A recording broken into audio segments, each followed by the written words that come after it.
works on Instagram. Look at that. You're muted on Facebook, by the way. You can't hear me? No, I can't hear a thing you're saying. Huh. That's weird. We are really dominating at this technology thing. And I can see you, but I don't know how to join it on Facebook, so yeah. I sent you a request. Did it not come through? Oh, I sent you a request. Did it not come through? I just got it. I clicked on it, and that's how I'm in your live. Did it not come through? I just got it. I clicked on it, and that's how I'm in your live. Now you're really behind. Do you hear me? Now you're really behind. Yes. Can you hear me? Let's see. Like, why did you do a guest on Facebook? Okay, now let's see. Like, why did you do a guest on Facebook? Now let's see. Turn off your volume. Can you hear me? Turn off your volume. Turn it off? Can you hear me? Turn off your volume. Turn off your volume on your iPad. There you go. There you go. That's better. Can you hear me? Volume on your iPad. There you go. There you go. That's better. Can you hear me? Good. I can hear you. The problem is there's a delay between Instagram and Facebook. Okay. So turn off one of them. Turn off so you only hear sound from one. I don't know how to do that. Can you join me on Facebook? Did you get a request? I did, and I clicked on it. It's just not letting you see me. Can you see, Melissa, can you see Mandy on Facebook too? And me? Mandy on Facebook too? And me?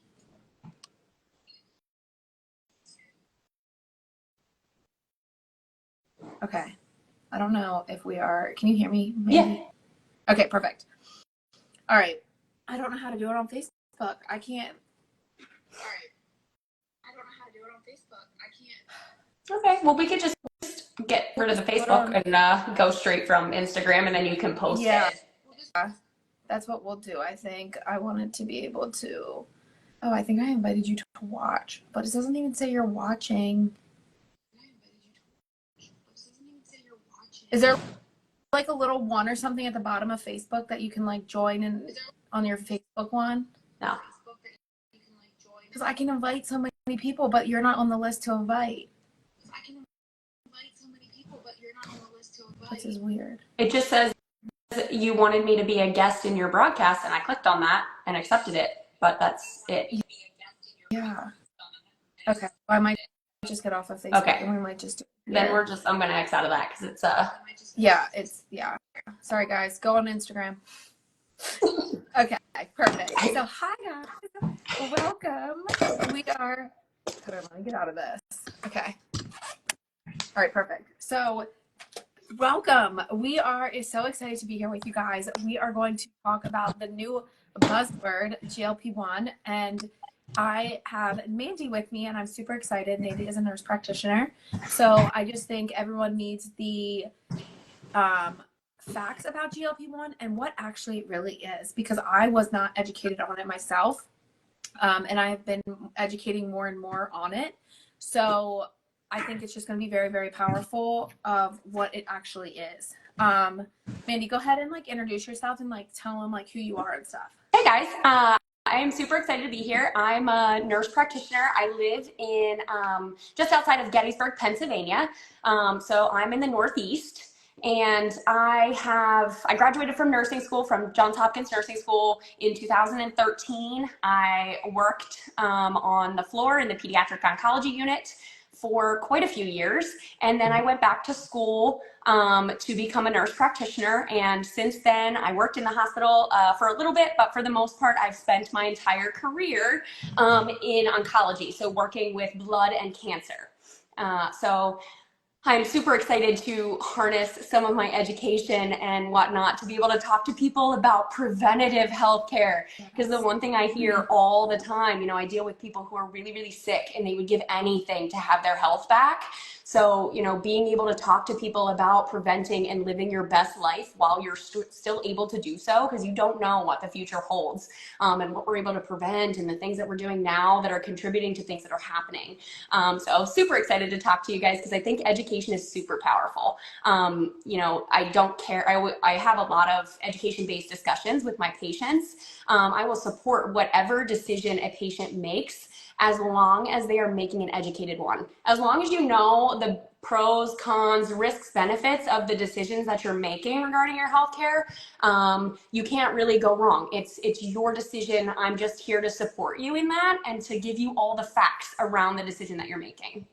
Yeah, that is super important, and that's awesome. So we're gonna just start, guys. If you have questions, you can drop them in the chat. I honestly don't know if I could see chat comments or not.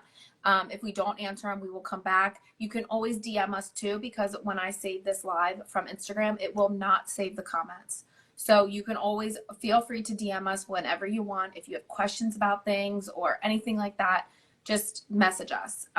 So we're just gonna go really, really basic at first, and I'm just gonna ask Mandy a few questions and kind of get the background knowledge of GLP-1 and what it is. So basically, we're just gonna kind of put this all together. What is GLP-1 and what does it do, and who could benefit from increasing their GLP-1 levels? So the first thing is, you know, GLP-1 is this huge buzzword. We're all talking about it. It's in the news. It's all over social media.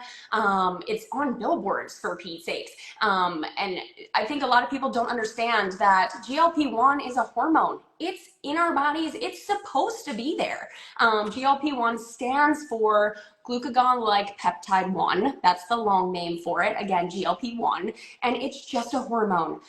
It's produced in our gut, primarily our intestines. It's also produced in smaller amounts in the pancreas and also in the brain. And it's just a hormone that's, you know, our body is a series of checks and balances. It's there, and the endocrine system helps us regulate and try to maintain this level of homeostasis for survival. So GLP-1 gets released in response to food intake to help our body utilize the nutrients, carbohydrates, and carbohydrates that we're getting from our food to digest and ultimately make energy so that we can go on about our daily lives. So it's just a normal, natural hormone that's supposed to be there. Now we've just learned how to tweak it to mess with it. And it's become very dysregulated because of our foods and stress and certain chronic health conditions that we have. So everyone could basically benefit from increasing it.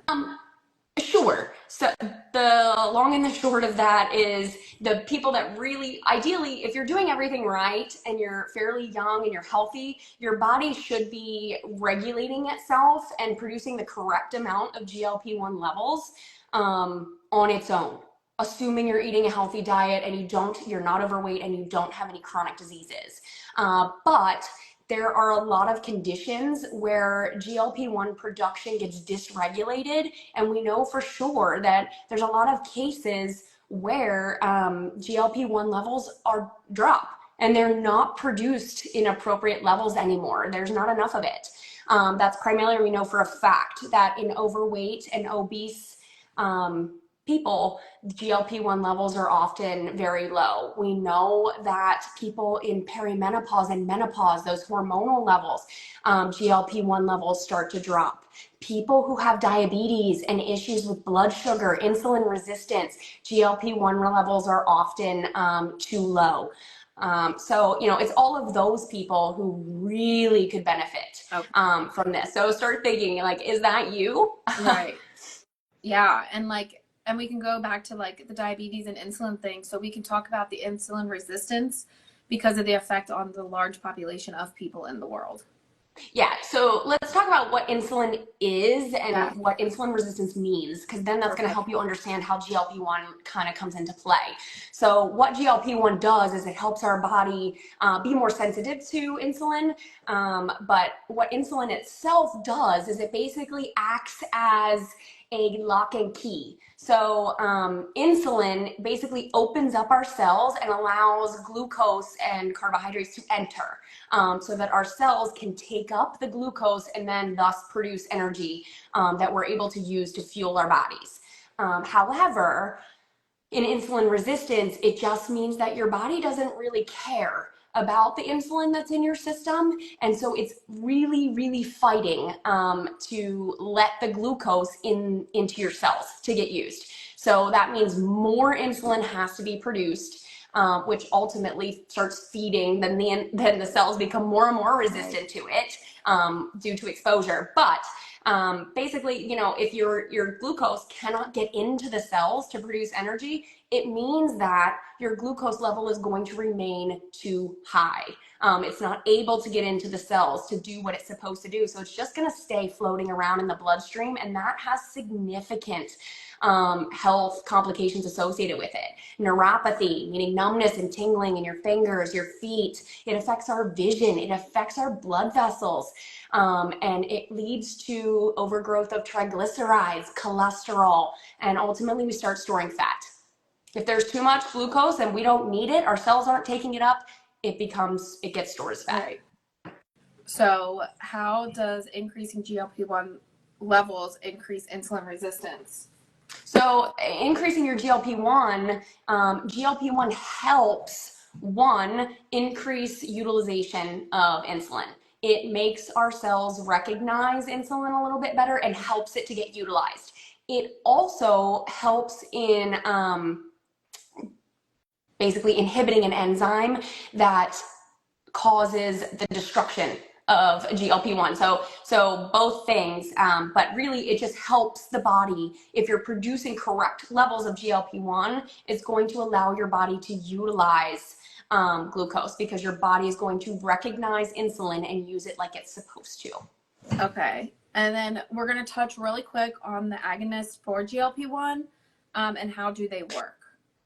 So there's all this buzz around the GLP-1, and that's because, we've been studying GLP-1 and how it affects the body since I think the 90s, maybe the 80s, but either way, more recently, we've now been able to harness it and to mess with it.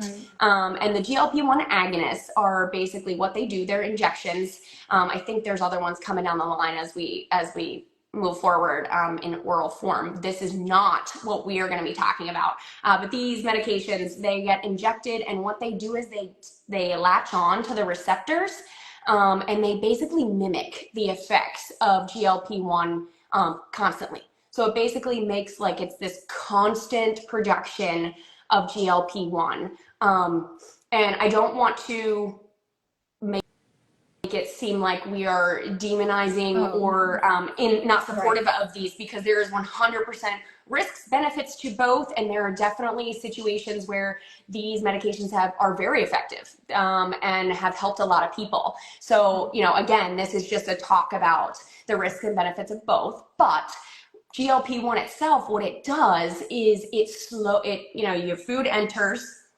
GLP-1 gets produced, and it causes that food to slow down, causes digestion to slow down. So there's this steady release of carbohydrates and ultimately energy through the body, and then you get a steady glucose level. So we want that slow down. We want that to happen. And it also promotes you to feel very full. However, sometimes if there's too much GLP-1 produced, because those receptors are constantly on, it can slow it down so much that it can actually cause digestion to stop. And that's called gastroparesis. Basically, it stops, you have this peristalsis that pushes food through, and it just stops, it halts. So that's one of the big side effects that we see, along with the nausea and vomiting, just with food being stuck there. And that's just from overproduction of GLP-1. That's all that is. So, and with that, you can also get, obviously, the rapid weight loss, muscle loss, things like that. But the higher the doses, the more likely you are to see those significant side effects. But medications affect everyone differently. So you never know. Yeah, exactly. But they are very, very effective. Yes. And there's some out there that are, first, they're super expensive. Not everyone can afford them. Not everyone can get their hands on them either. I mean, they're very high in I don't even know what to say, demand right now. It's even hard for some doctors to even get their hands on them. Yes. So that's the most frustrating part, actually, is there are some diabetics currently who are using these medications, not even for weight loss purposes, but actually to control their diabetes. And I've had patients come in and they tell me, well, Last month, I was able to get my script. This month is back ordered. There's not enough supply, so I can't have it. And then next month, maybe I'll be able to get it. And it's very, very difficult. There's a lot of challenge. There's a lot of demand, not enough product at this point. They're super expensive because of the demand and how new they are. So they're not able to be as effective. And we can't, not everybody has access to them because of expense or because of being back ordered. Yeah. So, we're going to go into, are there alternatives to this medication? This is the part that I'm excited about, but there's alternatives to this medication as well that Mandy's going to touch on just a little bit. And we'll start there. Yeah. So first, let's talk about the fact that you don't necessarily need to take anything to stimulate your GLP-1 production. GLP-1 is naturally produced, and you can start today on enhancing your GLP-1 production just by doing a few things. Increase your protein intake, increasing your intake of fiber, decreasing your intake of processed foods and sugars, and moving. And also hydration. So hydration, protein, movement, and decreasing the sugar and processed foods. Those things alone can help bring up your GLP-1 production. Which everyone should be doing anyway. Yes. So those are just a few things, but now we've also come to learn that there are actually a few natural substances that have been proven, scientifically proven with randomized controlled trials. In the medical world, that's what we love. That's why I'm confident to sit here as a healthcare provider and talk about this, because there is the science and the data to back it up. There are natural bioflavonoids and nutraceuticals that are known to and have proven to enhance those GLP-1 production, the GLP-1 production or GLP-1 levels. We can measure GLP-1, and that's when it's in the blood. So that's how we're able to study it. So the ingredient is actually Areomen. There's been a lot of debate on how we actually say it, but this has been studied, and it has been shown in studies to actually increase your GLP-1 production by over 22% in some studies. So, the goal with this, what Modere did is it took that ingredient and they added some other ingredients to help make it even better. So like we talked about, the GLP-1 is produced in the gut. So in order to effectively produce something that's produced in the gut, we have to have a healthy gut. We need to enhance the good bacteria that's in there and also heal the gut lining. Otherwise, all the things that we produce in the gut is just not going to work. So Modere got smart, and not only did they put in the Areomen, but they added some other things in there to make it even more effective. So that's what's so exciting about this. That's where the patent is. Everybody knows about the Areomen. It's actually a lemon extract. It's very high doses of this certain part of the lemon. And I think that's probably why there's people who swear by squeezing lemon into their water all the time. But Modere took that and then made it better. Right. And that's where the patent is. It's the whole process. It's taking care of the whole gut. It's adding that fiber. It's healing that gut lining. And then also adding that in with the Areomen. Perfect. So let's go over some common questions that we have been seeing with this new product. Obviously, guys, it has been amazing couple days since our launch. We launched it last Saturday. And it sold $3 million in the first 3 days or 4 days, which is insane. But like she said, the science behind it is insane. And even just educating myself, I'm like, wow, it's really good when you have people on your side and you really know who's talking about the right stuff. So there's some questions that we've gotten about the product. And if you can take it while taking other medications for diabetes. Okay, so I'm gonna, first of all, go ahead. Yes, I'm an NP, but in no way, shape, or form are either one of us giving you any healthcare advice at this point. We are just simply giving you the education so that you can make informed decisions moving forward.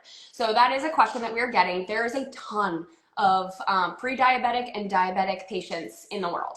And there's lots of medications that we use to treat diabetes. This guys, this isn't a miracle drug here, okay? You can't take this and just have everything disappear.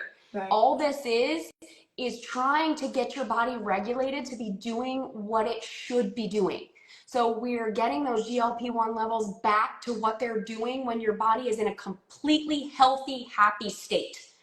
So it's not producing them in excess or anything like that. This is not a substitution for medications. However, like we talked about, the GLP-1, if we increase those levels, ultimately, we increase insulin sensitivity. When we do that, for our diabetic patients, that may increase and improve how they're able to utilize insulin and thus manage their blood sugars better. So there is a possibility that down the road you could be looking at better glucose control and blood sugar management, which may mean that maybe down the line you don't need as much insulin or as many medications, but that would be, that's just the goal. Yeah. And then obviously as we're doing this, there's going to be weight loss involved if we're doing the whole program and we're doing it correctly. Right.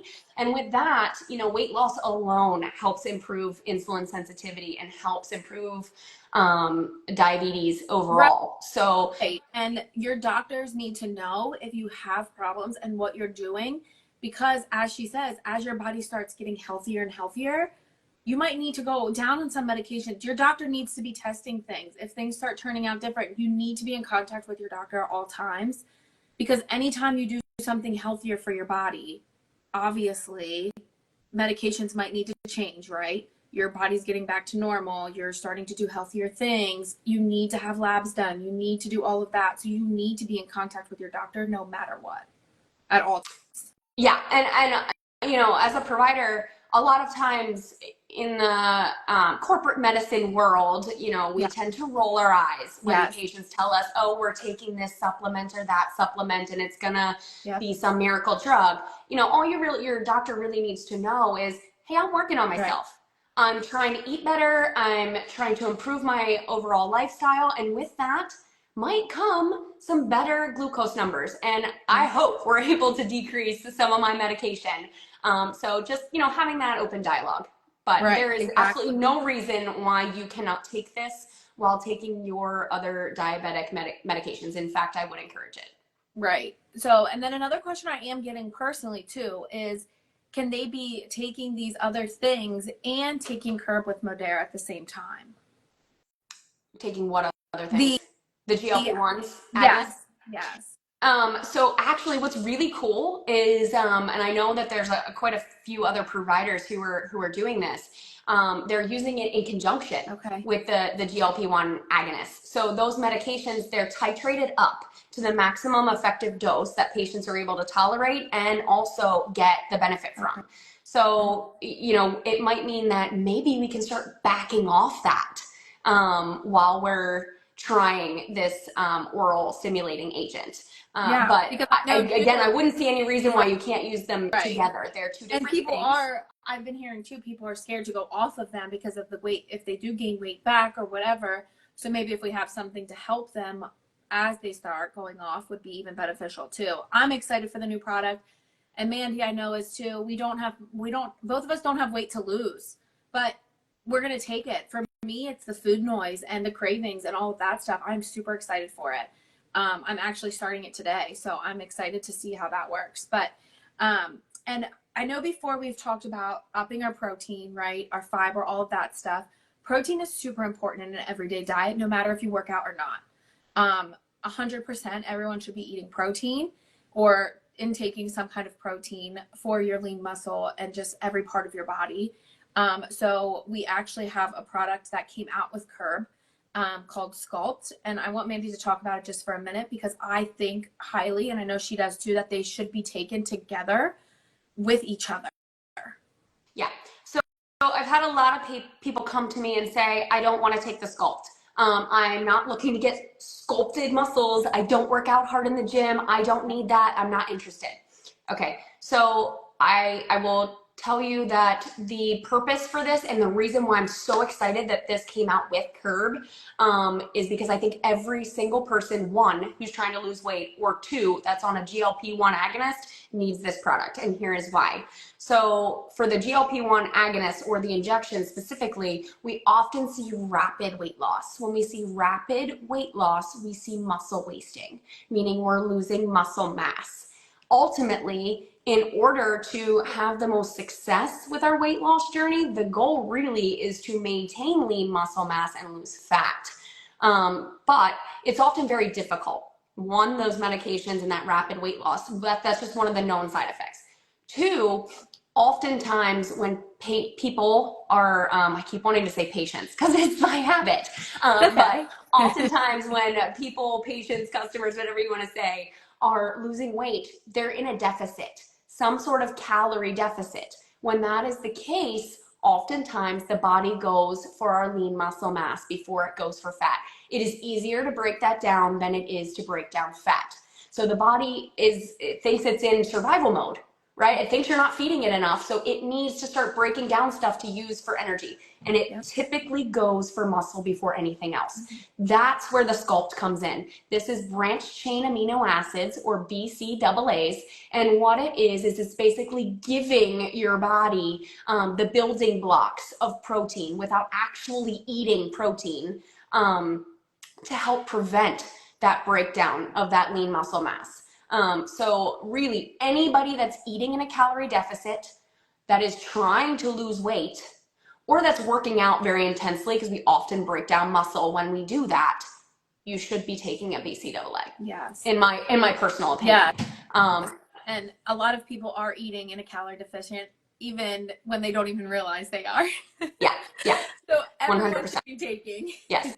I personally use a BCAA every single day. And the reason is I know for a fact I do not eat enough protein. I just don't. I try, but I don't. And I work out pretty intensely, and I know that I am oftentimes, I'm trying to get my body to stop breaking down its muscle so that I can build some muscle.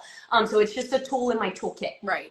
But you don't have to be, running 15 miles a day or back squatting 200 pounds to justify why you need to take a branched chain amino acid. Anybody who's trying to lose weight and trying to preserve their muscle mass in the process, you should be taking this. Exactly. So one more thing before we end it. What happens if you stop taking Curb? Will they gain their weight back? So the long and the short of it is we don't know. Right. The trials have not been done. However, the beauty of this is not a quick fix. Curb ultimately was released in conjunction with an incredible transformation program. Yep. With that program comes an eating guide focused on low glycemic eating. It comes with access to nutritionists, to education on how to properly fuel your body, how to lose weight the correct way, how to transform your life, basically, really. So it's being used in conjunction with lifestyle modifications to create sustainable weight loss and prolonged change. So because of that, I don't know for sure whether or not you will gain weight or not if you stop it. However, I don't necessarily think that it's something that you're going to be married to forever. Ultimately, as you lose weight, your GLP-1 production will naturally increase. As you're eating better, your GLP-1 production will naturally increase. As you start moving more because you're feeling better, your GLP-1 natural production will increase. So ultimately, you should be able to pull back on that. My personal recommendation for people is probably going to be to, hey, let's just back off incrementally. Like, get yourself a solid 3, 4, even 5 months using it so you're confident in where you are and your new habits that you've created. Now let's maybe go down to half a pack a day and see what happens. Then back off and see how you do. Ultimately, if you don't do well or you start to feel yourself falling back off the wagon, start it again, get back in those habits, and then go back off. It's not going to be a one size fits all, but I think as we start to get healthier overall, those GLP-1 levels are going to increase on their own, and your body's going to start doing what it's supposed to be doing. Yeah. And that's the goal here. And it turning off, like, what I'm more excited about too is it turning off like that food noise, right? Like around the holidays, around like those types of things, going on vacation. Like sometimes some of us binge eat, right? Or like we're just mindless eating when we're at events or something like that. It'd be a really good time to take it before you go somewhere like that. It's making you feel fuller, having your mind right? That's really important for me because I'm a mindless snacker. I'm a stress eater. I mean, a lot of you can probably agree and be the same as that as well. So that's why I'm really excited about it, for those effects of it. But I think too, we'll just end, Mandy, with as a practitioner of like why you're most excited about this, and then we'll go into maybe like just mentioning about the transformation and like that kind of stuff. So I'm super excited about this. I do not promote a diet. I do not ever promote weight loss medications or anything like that. It's just not something that I do because I think we make big mistakes here in the United States. We promote these quick fixes, but we don't actually change the issues and the behaviors that got us into the situation that started demanding those quick fixes. But this program is so much more than a quick fix. It comes with some, I don't even want to call them crutches, so to speak, but some things that are going to be helpful for your journey. But ultimately, it's giving you a whole program and education. It's arming you with the materials to really change your life and create sustainable change. Habits that are not only going to help you lose weight, but that are going to make you healthier overall. Because it's ultimately, it is not always about weight loss. It's about being healthy. I don't necessarily need to lose weight, but could I benefit from eating a low glycemic diet? Heck yes, I could. And so could everyone. There's not a single person on this planet that couldn't benefit from learning how to consume a low glycemic diet and avoiding processed foods and getting in 7,000 steps a day and learning about feeding our guts and healing our guts. All of that just promotes overall wellness. And that is the goal. And that's what I love about this. So not only is this solving this problem that patients and people do not have access, not everyone can get this GLP-1 agonist. There's too much demand and not enough production. They're extremely expensive, but also, so you're getting that little component, but you're also getting everything else with it. You're getting the nutrition plan, you're getting recipes, you're getting that accountability, you're getting that education on how to lead a healthier life overall. That's why I'm excited. It's a full comprehensive program, not just a quick fix. Exactly. And we want to invite you guys to come to it with us. We have some different groups starting. We have accountability, results driven accountability, like chats, to keep you accountable and close to the fire and close to the people that are doing the same thing that you want to do, because it's super easy as humans to get distracted and life take over and we just forget about ourselves, right? I mean, we're human. We all do it. I don't care what kind of journey you're on in life, you always do it. And especially us as moms, wives, sisters, like we carry so much on our back that we need to feel our best. So we want to invite you to come do it with us.